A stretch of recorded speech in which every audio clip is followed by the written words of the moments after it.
bien, están todos sanos, algunos vacunados.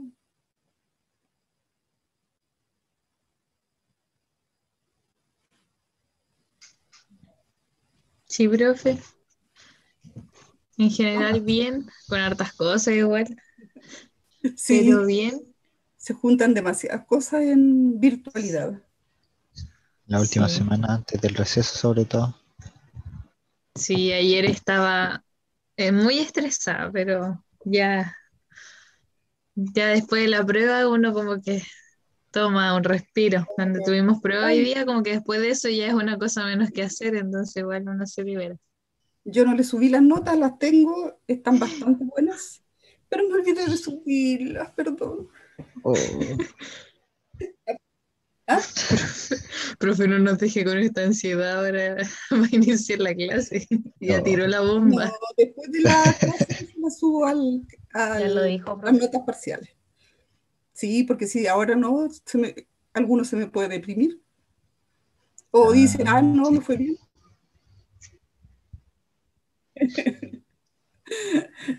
Sí, después lo vamos a ver. Ya, Ah, qué bueno, por lo menos ya están las notas. Eso sí. queríamos preguntarle antes de ingresar a la No, sí, yo clase. las tenía, pero el Pero problema es no, que me había olvidado de subirlas. Discúlpenme, ando con tanta cosa que... no, no se preocupe. Ya.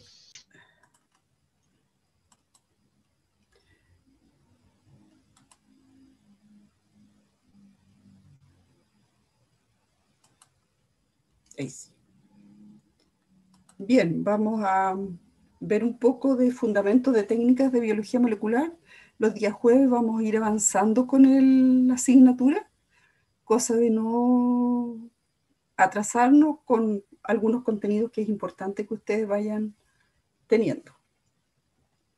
Ustedes, me parece mucho que hicieron, Profe, sí, eh, no está grabando por si acaso. eso mismo iba a preguntar. Ahí sí. Ya, entonces, lo primero que vamos a ver es algunas técnicas básicas, bastante sencillas, que más encima las van a ver de manera sin poner las manos en el laboratorio, pero yo creo que algo les va a ir quedando. Lo primero que vamos a ver es la extracción del ADN y para la extracción del ADN existen eh, varios procedimientos, aquí solamente algunos pocos, y consisten primero en una extracción y después en una purificación por precipitación. Y aquí lo que tenemos que utilizar para obtener el ADN de cualquier muestra, sea esta animal, vegetal, bacteriana, es utilizar reactivos tales como el fenol y el cloroformo. Acá tenemos otro protocolo alternativo en el cual utilizamos cloroformo y alcohol isoamílico y se mezcla por agitación primero, siempre dice agite suavemente, entonces estos tubitos que ven ustedes aquí que son de casi 2 ml, uno los toma entre el dedo pulgar y el índice y los mueve lentito y luego los coloca a centrifugar. Entonces, ¿qué va a pasar aquí si utilizamos fenol cloroformo? Vamos a tener que en la fase orgánica inferior van a quedar todos los lípidos y los restos de membrana. En esta fase intermedia van a quedar las proteínas desnaturalizadas por el cloroformo y el fenol, y en la parte superior acuosa vamos a tener el DNA y el RNA. Si utilizamos alcohol isoamílico y cloroformo, aquí vamos a ver entonces lo mismo en la fase inferior, los lípidos de membrana, las proteínas acá entre medio, y en la fase acuosa superior, menos densa, quedan disueltos el DNA y el RNA. Luego, con ayuda de una micropipeta, obtenemos esa fase superior y vamos a hacer la purificación de este ADN, ya sea utilizando etanol absoluto o isopropanol. Y al mezclarlo vamos a tener que se nos va a formar un pequeño pellet que nosotros podemos atrapar con un mondadiente, con un pedazo de clip con una varilla. Si esto mismo nosotros lo centrifugamos, vamos a tener que en el fondo se nos va a formar un pellet en el cual, en presencia de alcohol, ese DNA es insoluble.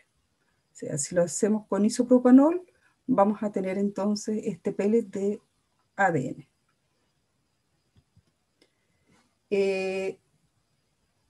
Aquí tenemos esto en una extracción de ADN de sangre, que es una de las más fáciles de hacer. Tenemos entonces nuestra muestra de sangre en más cloroformo y alcohol isoamílico, más o menos la misma cantidad. Se mezcla por agitación y centrifugación. Y el alcohol isoamílico va a favorecer la separación más nítida de las fases. En la fase orgánica inferior vamos a tener los lípidos de membrana, las proteínas como siempre al medio, y en la fase superior van a quedar disueltos el DNA y el RNA. Si nosotros quisiéramos en este momento obtener RNA, ¿qué se les ocurre que podríamos agregar en vez de obtener ADN?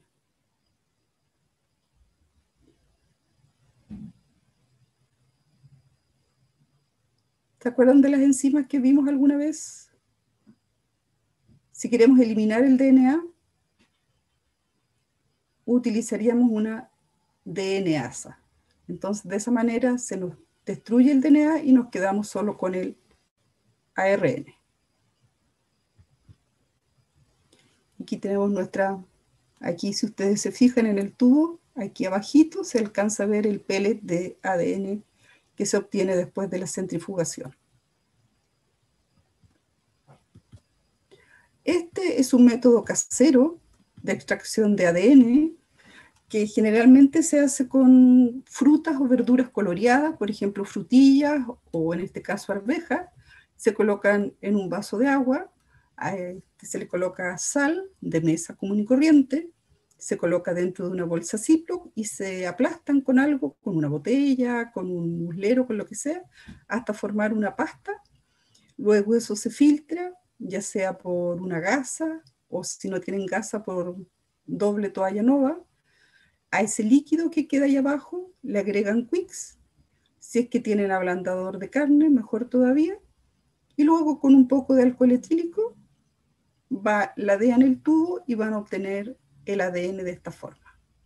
Es una técnica bastante simple de realizar en la casa, si es que no la han hecho, y si quieren entretener algún fin de semana para sorprender a sus papás o a sus abuelitas, lo pueden hacer y van a ver que les va a resultar. Si no tienen ablandador de carne, lo dejan 10 minutos con el Wix. Para extraer RNA también, ya les dije cómo lo podíamos hacer, pero también podemos utilizar algunas sales fuertes, como tiocianato de guanidino y fenolcloroformo y acetato sódico, y el RNA va a aparecer en la fase acuosa superior, tal como está acá. Entonces, podemos agregar también algunos productos químicos que ya vienen listos para extraer ARN. Y aquí tenemos finalmente nuestro pellet de... ¿Cómo se llama esto, Katia? Nunca me acuerdo de la sigla. Dietilfenol...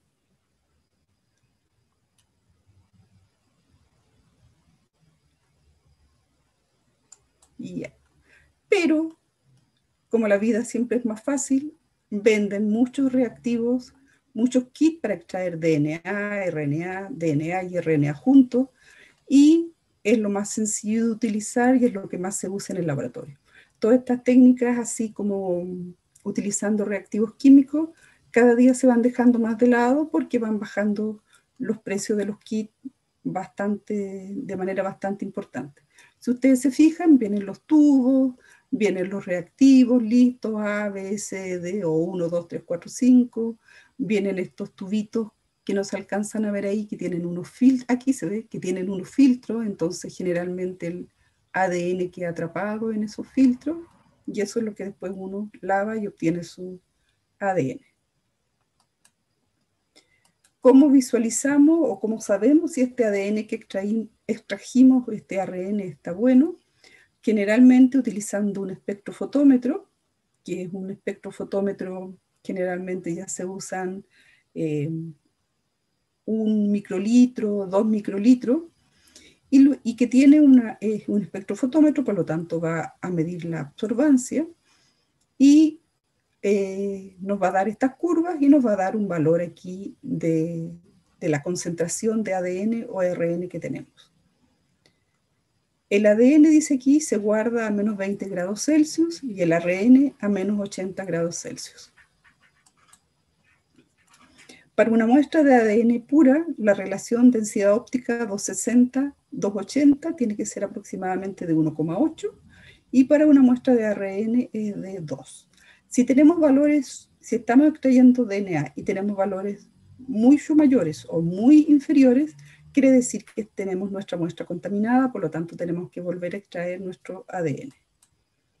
Y aquí está un simple refrigerador que lo podemos guardar a 4 o a menos 20 grados Celsius el ADN, y generalmente el ARN se guarda en los freezer a menos 80 grados Celsius. Y eso es para saber qué cantidad de ADN tenemos. Y si queremos saber la calidad de nuestro ADN, vamos a tener que trabajar con otra técnica que se llama electroforesis.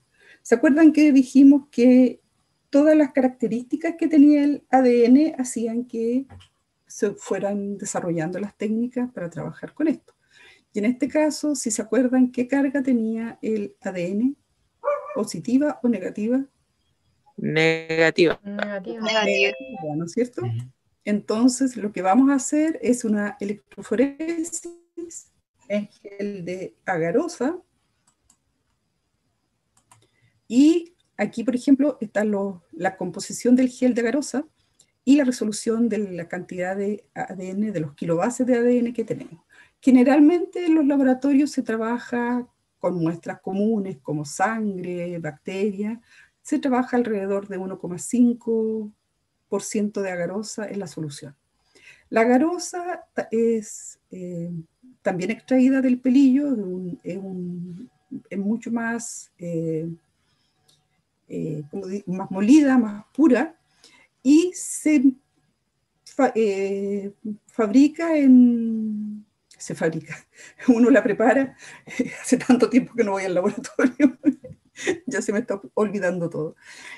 Se prepara en matraces con agua, o sea, no con agua, sino que con el buffer en el cual se va a sumergir después el gel, que es un buffer que permite la transmisión de la carga eléctrica, y eso se licúa y la agarosa tiene la capacidad de solidificarse aproximadamente a los 45-50 grados Celsius, aproximadamente igual que el agar. Entonces uno lo que hace es depositarlo como en estos pocillos, y estos pocillos llevan aquí lo que llamamos una peineta, que es como una peineta sencillamente que se introduce cuando esto está caliente, y después cuando esto se solidifica se saca y quedan estos orificios para poder colocar nuestras muestras. Después de eso nosotros cargamos nuestras muestras de ADN, y como el ADN está cargado negativamente, se va a mover desde el polo negativo hacia el polo positivo. ¿Y qué vamos a ver después? Entonces vamos a ver distintos tamaños de nuestro ADN, y siempre, o generalmente, al lado izquierdo va un patrón o un marcador de ADN. ¿Qué es este patrón o marcador de ADN? Es algo que también venden, que uno bastante barato, y que viene con tamaños de ADN conocidos. Por lo tanto, si mis bandas están por aquí, en el que yo he comprado me va a decir que aquí va a tener 20.000 kilobases, por ejemplo. Que si lo tengo por acá, ¿qué se les ocurre que tengo por acá? ¿Más grande o más pequeña?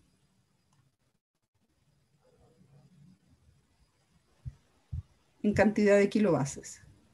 Si va migrando por carga, porque aquí dice los fragmentos de ¿Serían más DNA, pequeñas? exacto, van avanzando del polo positivo a menor tamaño, mayor recorrido. Entonces acá abajo van a estar las más pequeñas. Y más arriba van a estar las bandas de mayor cantidad de kilos de base. Tenemos entonces nuestro gel de agarosa, que se corren en una camarita súper sencilla, tal como está descrita acá. Se conecta a una corriente, algo que le va a dar corriente eléctrica por cierta cantidad de minutos. Acá está la preparación. Y, por ejemplo, aquí ven cómo se prepara con TAE, la agarosa. Aquí está preparándose al 1%. Después estas son las peinetas que les digo yo que se preparan en esta camarita. Y acá ustedes ven el sistema de la cámara de electroforesis con un polo positivo y un polo negativo. Hay que tener ojo porque si no se nos cae la muestra si corre para el otro lado. Y estos peines se sacan y nos van a quedar los orificios. Y después vamos a ver esto. Pero ¿cómo vemos esto? No lo vamos a ver en esta camarita, sino que lo vamos a tener que teñir nuestro gel de agarosa, porque el ADN es transparente, aun cuando nosotros le colocamos un colorante azul para ubicarnos cómo va avanzando, pero para poder verlo, antiguamente se usaba bromuro de tidio, que cuando se une al DNA y se visualiza bajo luz ultravioleta, se veía de color naranjo. El problema es que este bromuro de tidio, que aún se usa en algunos laboratorios, es cancerígeno.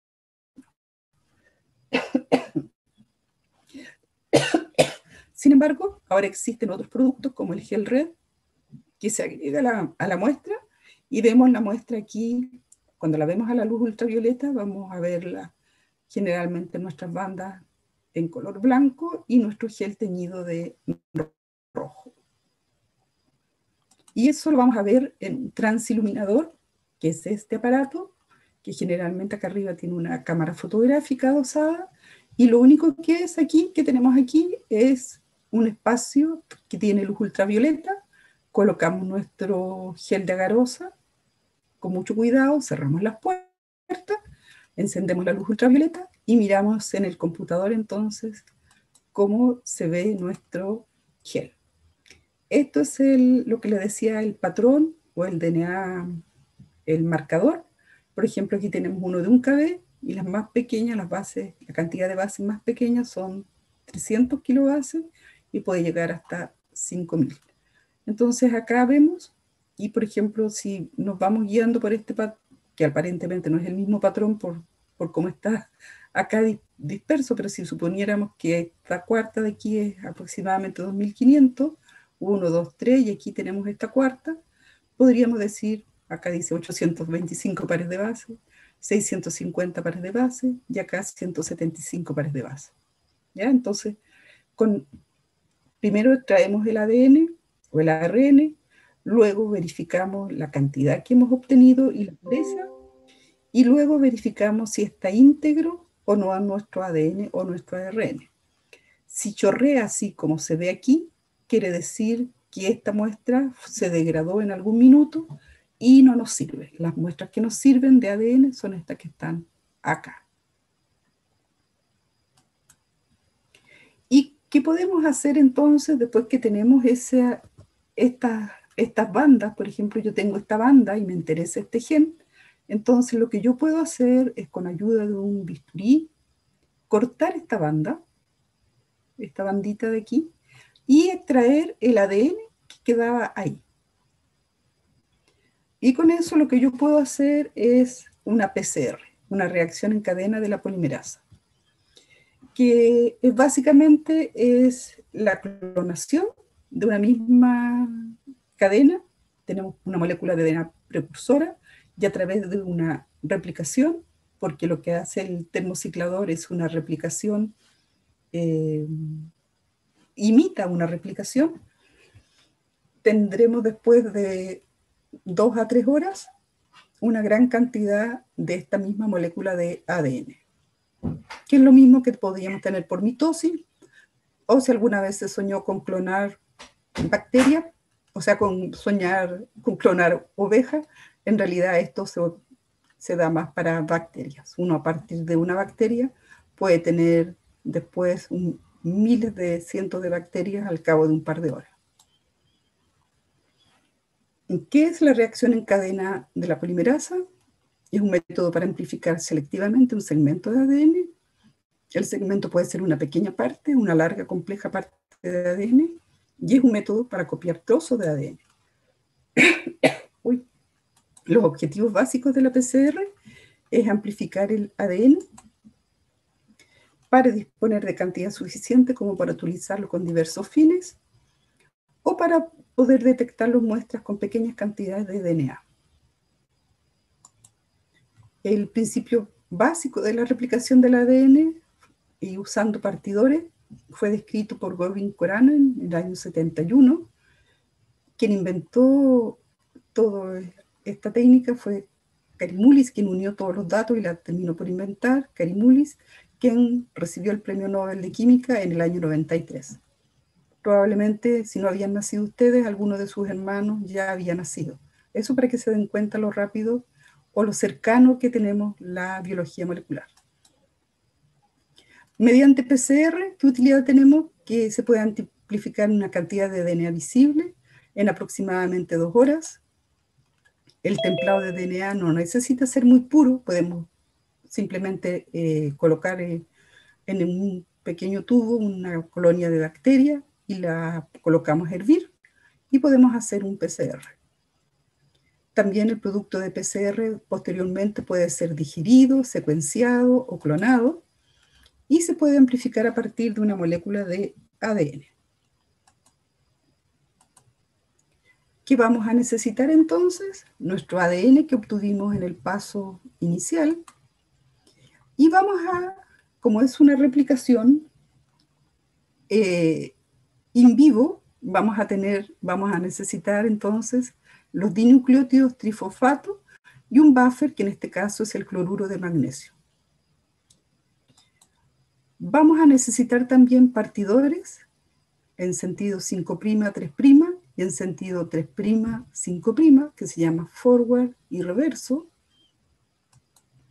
Y vamos a necesitar la enzima Taq-DNA polimerasa, que va a ser la que nos va a ir haciendo que se repita esta cantidad de copias de ADN. Entonces, nuestra mezcla de reacción va a quedar así tal como está aquí. Vamos a tener nuestro dinucleótidos trifosfato, adenina, timina, guanina, citosina. Vamos a tener el cloruro de magnesio, que va a estar en mayor cantidad haciendo buffer. Vamos a tener una cantidad de DNA que generalmente es muy pequeña lo que se usa. Vamos a tener nuestro par de partidores, es decir, en ambos sentidos, y la enzima Taq-DNA polimerasa, que es lo que agregamos al final para que no se degrade. ¿Alguno sabe de dónde fue obtenida esta Taq-DNA polimerasa o de dónde se obtiene?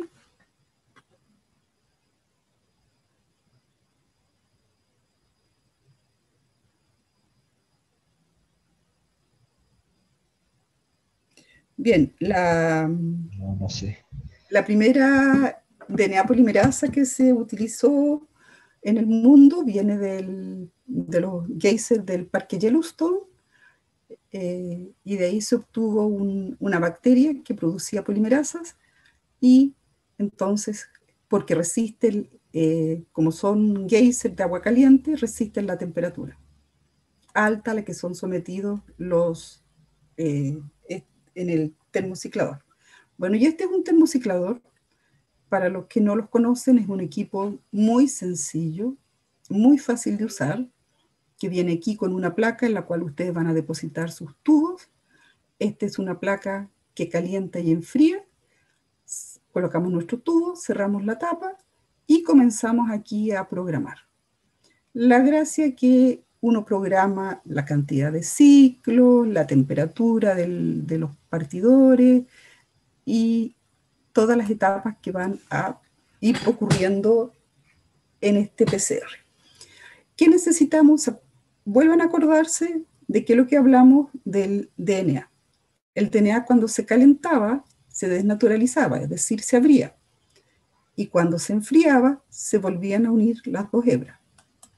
Entonces, aquí tenemos nuestra secuencia blanco y la sometemos a un calentamiento de 30 a 120 segundos a una temperatura tal como dice acá entre 68 y 97 grados Celsius, que va a depender de los partidores que nosotros tengamos también. Vamos a tener un enfriamiento rápido, vamos a bajar la temperatura a 65 grados, que se mantiene entre 10 a 120 segundos, y ese enfriamiento rápido, tenemos nuestro DNA abierto, va a permitir que estos partidores se unan a los segmentos en los cuales encuentran su complementario, ¿ya? Entonces vamos a tener el partidor 3', 5' y el 5', 3'. Y luego la DNA polimerasa termoestable va a elongar con todos estos DNTP que dejáramos ahí, empleando como molde las hebras originales, y se utilizan temperaturas de 72 a 75 durante 1 a 3 minutos. Entonces, este partidor 1 empieza con la Taq DNA polimerasa, más todos los reactivos que colocamos ahí, el buffer que nos va a estar manteniendo la reacción y la cantidad de NTPs que agregamos, va a ir entonces agregando cada nucleótido complementario. Aquí en esta imagen, si la pueden ver bien ahí con calma, vamos a tener las 3 etapas. Vamos a tener la desnaturación del DNA, que el DNA se abre, los partidores se alinean con la hebra complementaria y comienza la extensión a copiarse, y eso se hace aproximadamente por 30 veces. Entonces vamos a tener aquí como en cada ciclo más o menos 3 minutos. Y esto se repite, como les digo, 30 veces este mismo proceso. Aquí tenemos un ejemplo, por ejemplo, si partimos de una copia de ADN, en la vuelta 1 vamos a tener 2, porque el crecimiento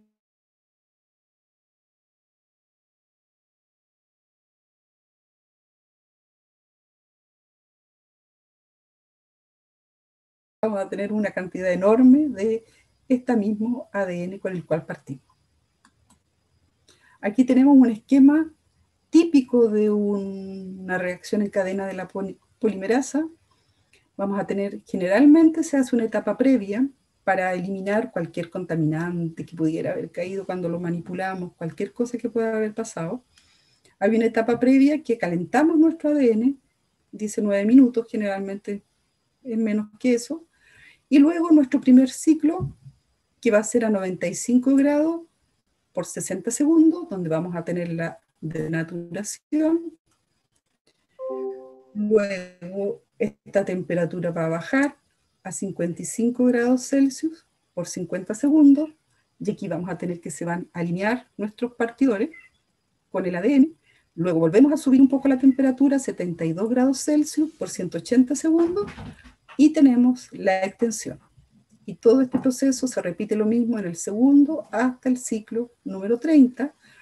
Y la gracia que tienen los termocicladores es que cuando llega al final, uno programa que cuando pasen los 30 ciclos, baje la temperatura y lo mantenga a 4 grados Celsius. Entonces, como esto demora como entre 2 a 3 horas, generalmente uno lo deja corriendo, ya sea a la hora de almuerzo, en la tarde antes de irse a la casa ya a descansar, lo deja corriendo y tiene la seguridad que se va a mantener a 4 grados Celsius hasta el día siguiente. ¿Dudas, consultas hasta aquí?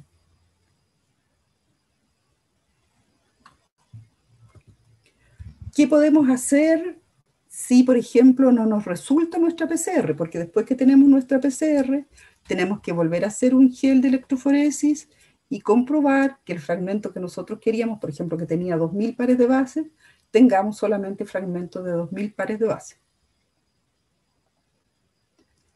Hay algunos problemas, por ejemplo, que no obtengamos ningún fragmento. Hayamos hecho nuestro PCR y no obtuvimos nada. ¿Qué se les ocurre a ustedes que pudo haber pasado?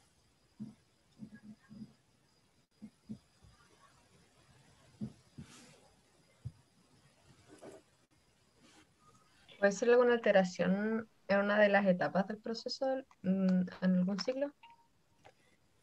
Ya puede haber una alteración en un ciclo. Por ejemplo, lo más sencillo es que se nos haya olvidado agregar el ADN. ¿Qué pasa? Se los aseguro que pasa. ¿Ya? Después puede suceder que nosotros, si hemos nosotros diseñado los partidores, los hayamos diseñado mal. Cuando diseñamos los partidores con un programa que más adelante les va a enseñar Katia y Andrés a utilizar, uno le dan como 4 o 5, los resultados como 4 o 5 partidores, con una temperatura media. Entonces lo que uno tiene que hacer es buscar la temperatura media más similar entre ambos, pero a veces sucede que se equivoca uno y emplea un partidor con mucha variedad de vida media. A veces tenemos que agregar más o menos cloruro de magnesio. Y a veces también sucede que la TAC polimerasa, cuando uno hace esto, generalmente se agrega 0,5 microlitros. Y cuando uno está partiendo ve que es tan poquitito, 0,5 microlitros, ¡ay! Le echo un poquito más. Y ahí deja la pura escoba y no ve nada.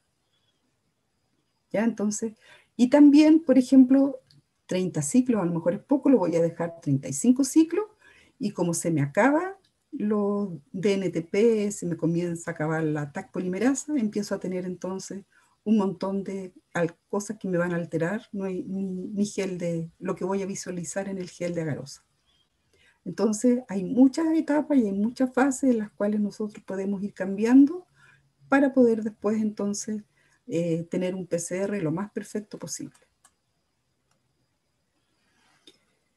Después que tenemos este DNA que hemos obtenido, ¿qué podemos hacer? Podemos, por ejemplo, clonarlo.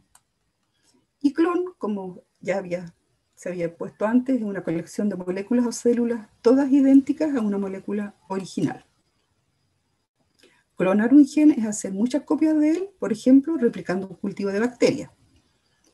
Un gen clonado puede ser una copia normal del gen, que se llama tipo silvestre, o también lo van a escuchar que mucha gente dice wild type, o también un gen clonado puede ser una versión alterada de un gen, y en ese caso se llama mutado.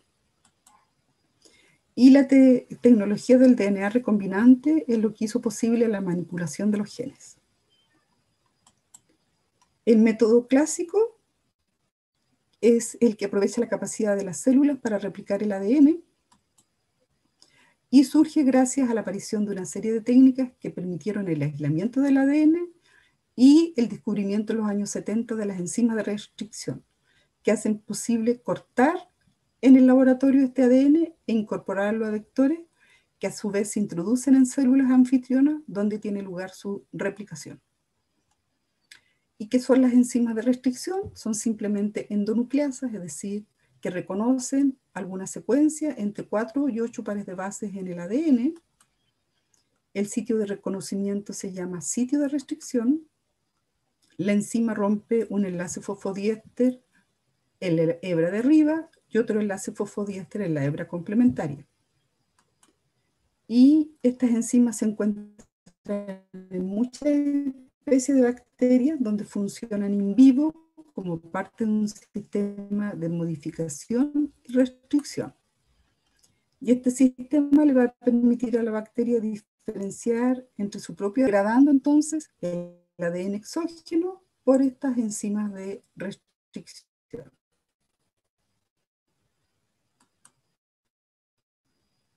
También se llaman nucleasas de restricción, endonucleasas, enzimas restrictivas o restrictasas, tomadas del género y de la especie de la bacteria desde la cual fueron aisladas, seguida de una letra más que identifica el serotipo y un número romano que las identifica.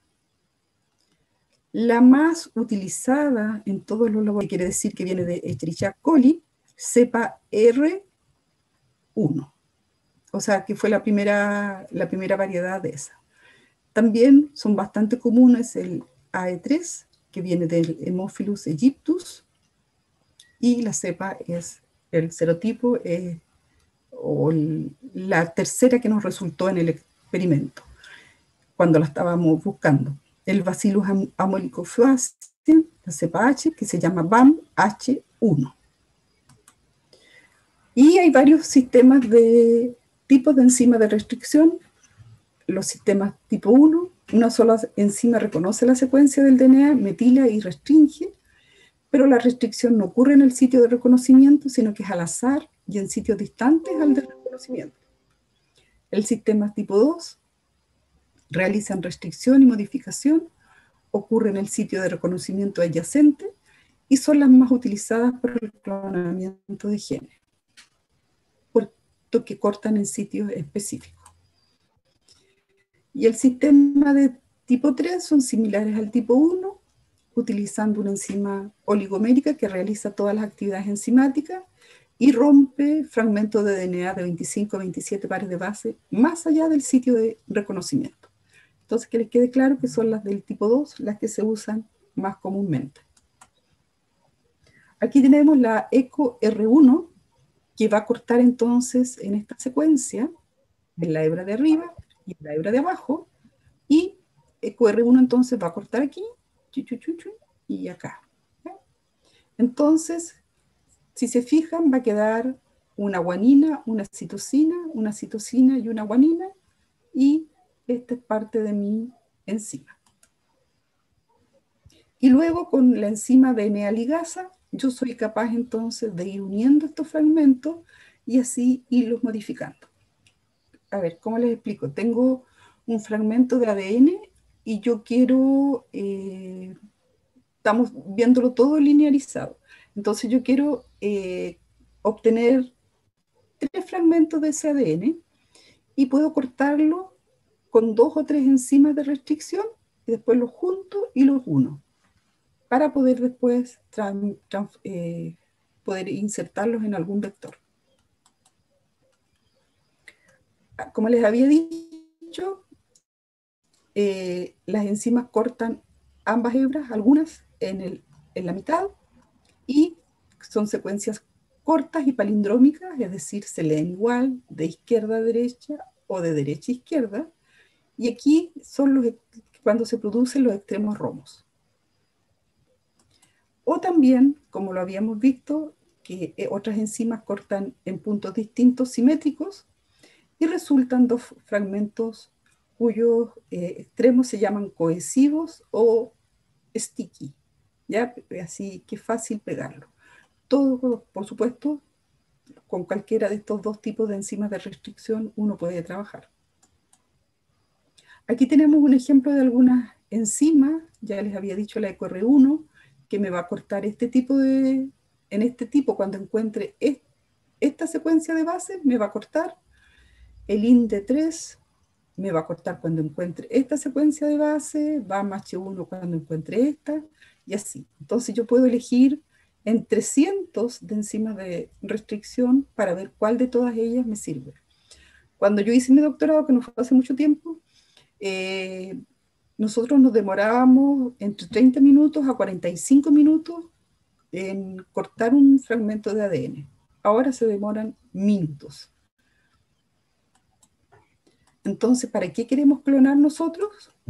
Para amplificar nuestra secuencia de ADN, ya sea para enviarlo a secuenciar, para el estudio de la estructura de los ácidos nucleicos, estudio de homologías entre especies, identificación de mutaciones, por ejemplo, asociadas a alguna enfermedad.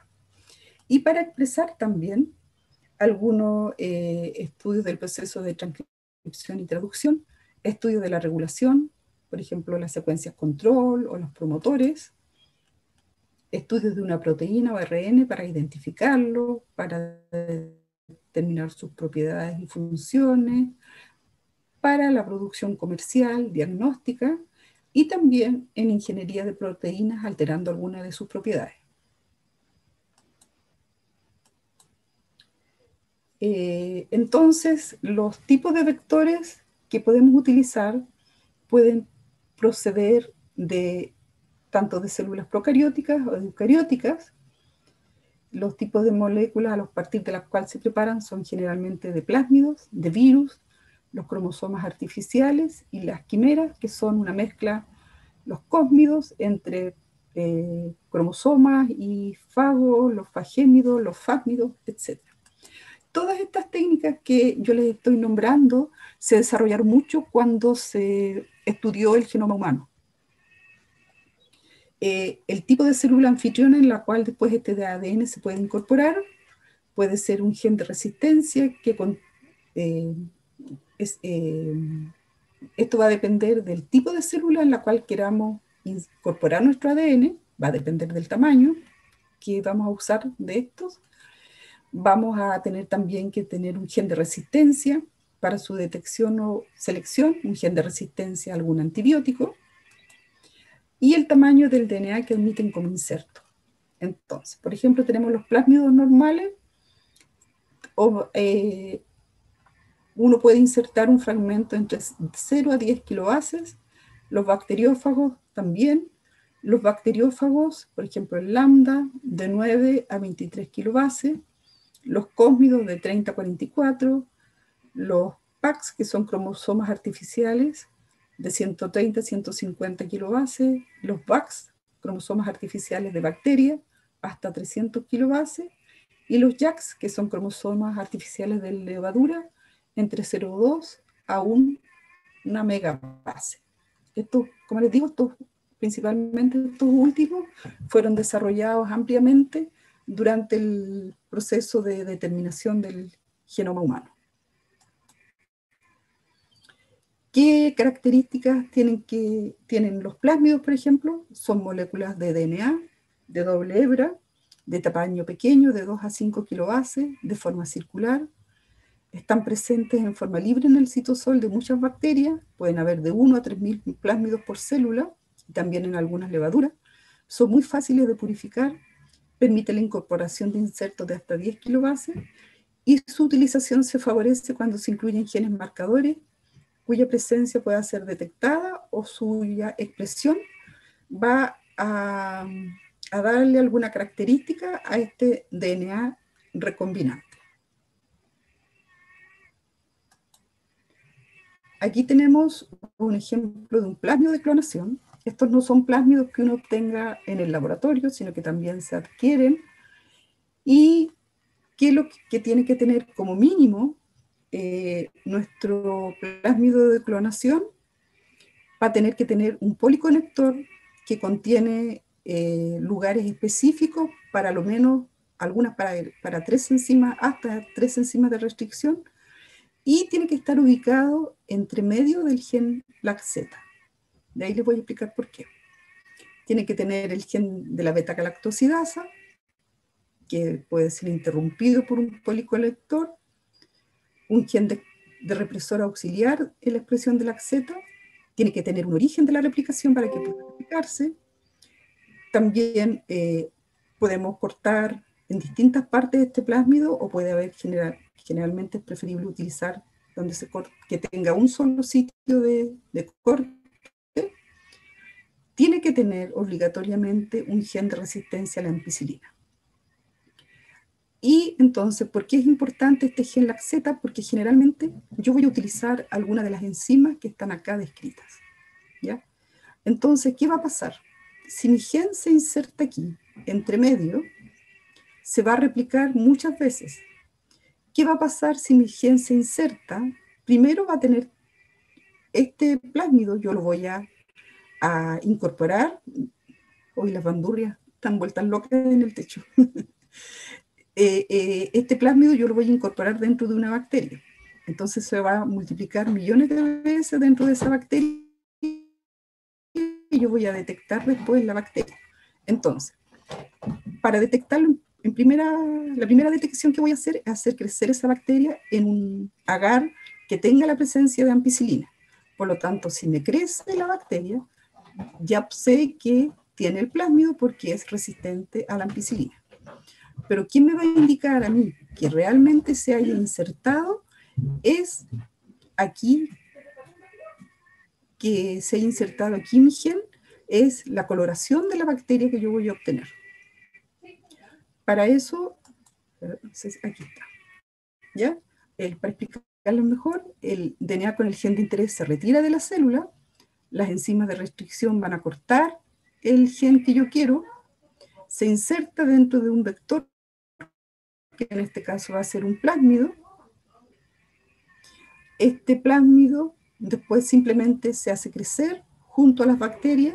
Estas bacterias se llaman células competentes porque se limpian toda su pared, cosa que a través de los poros pueda pasar fácilmente este plásmido, y entonces esta bacteria la vamos a colocar, como les decía, en un medio de cultivo con ampicilina, y vamos a tener entonces muchas de estas bacterias que van a producir esta proteína de interés. Entonces, no sé si lo tengo más acá, espérenme un poquito, voy a pasar rapidito porque quiero mostrarle algo.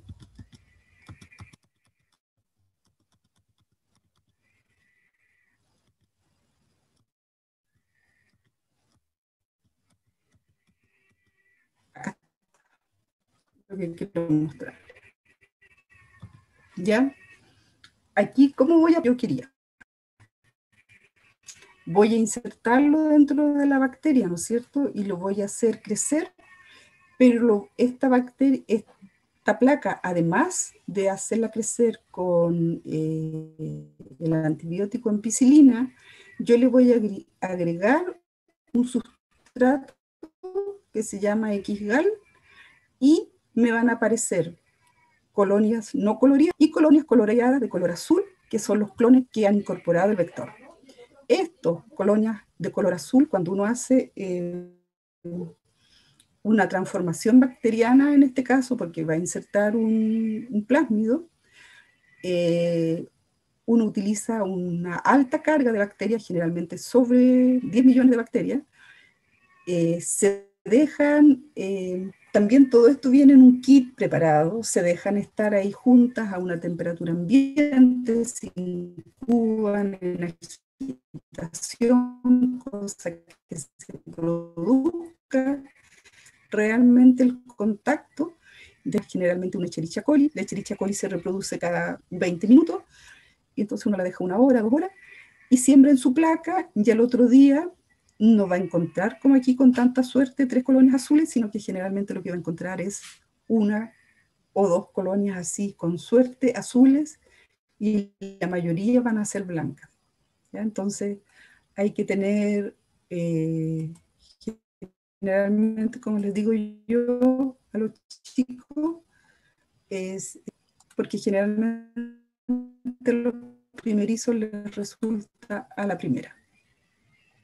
Entonces, ¿yo qué he hecho aquí? Aquí voy a tener que las células que no tenían resistencia al antibiótico van a morir, y es preferible utilizar ambos, tanto el antibiótico de la placa de cultivo como el sustrato XGAL, para poder detectar, porque van a crecer menos bacterias, por lo tanto va a ser más fácil detectar las bacterias azules. Porque imagínense la mala pata, que justo esté arriba de una colonia blanca. Entonces, ahí se complica ya el resultado del experimento. Vamos a dejar esto.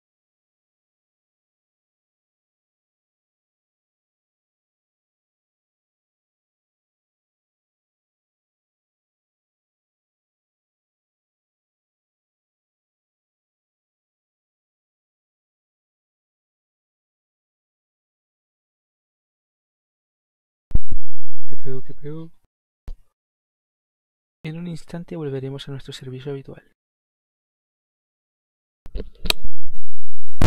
Yo espero que cuando tengan la bioquímica clínica 3, que es el diagnóstico molecular, pero ya en la parte práctica, que van a ver esto, ustedes por lo menos saben algo de lo que vieron en tercero, porque la bioquímica clínica la hacen como en cuarto, quinto semestre, o sea, quinto año, la 3. El otro semestre parece que nos el otro toca. El otro semestre. Ah, Sí. entonces van a tener la materia calentita, fresquita. Claro. Profe, ¿Sí? ahora me surge una pregunta. ¿Esto dónde podríamos verla? ¿En un libro, por ejemplo, donde uno igual puede ver imágenes o cosas así? ¿Qué libro nos recomendaría? El libro de El Luque, el de... está súper bien explicado. Se entran al Google de educación, van a encontrar varios libros también que están disponibles en la web donde pueden encontrar esta información. También para el caso de aprovechar y buscar videos en YouTube, donde hay cosas más prácticas, digamos, o videos incluso con animaciones, donde tal vez visualmente con una imagen es difícil plantear algo, pero con una animación tal vez ya uno entiende cómo es que funciona. Creo que hay unas animaciones, déjenme revisar, creo que hay unas animaciones en el campus, a ver si se las tengo disponibles, capaz que no las tenga. Cierto.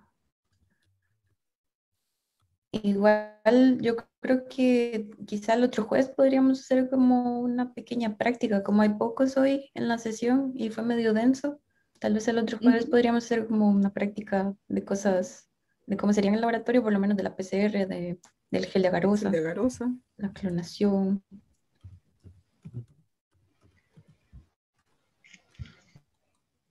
Sí, puede ser.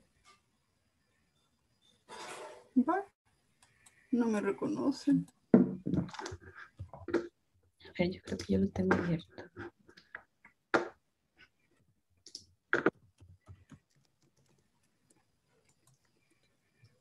Ahora sí, ahora pude. Ay, es que aparece el coil. Y esto está en Pero en el el tema. tema 3, técnicas para autoextracción, extracción. Sí, están los El links. tema Ya. 3, los links que les lleva a extracción de ADN, electroforesis, se los voy a dejar disponibles. ¿Ya? Voy a dejarles la clase y les dejo disponible entonces todos los videos que están ahí, porque precisamente hay videos y hay como unos laboratorios virtuales que ustedes pueden hacer y que pueden ir siguiendo el procedimiento. Hay unos bien entretenidos.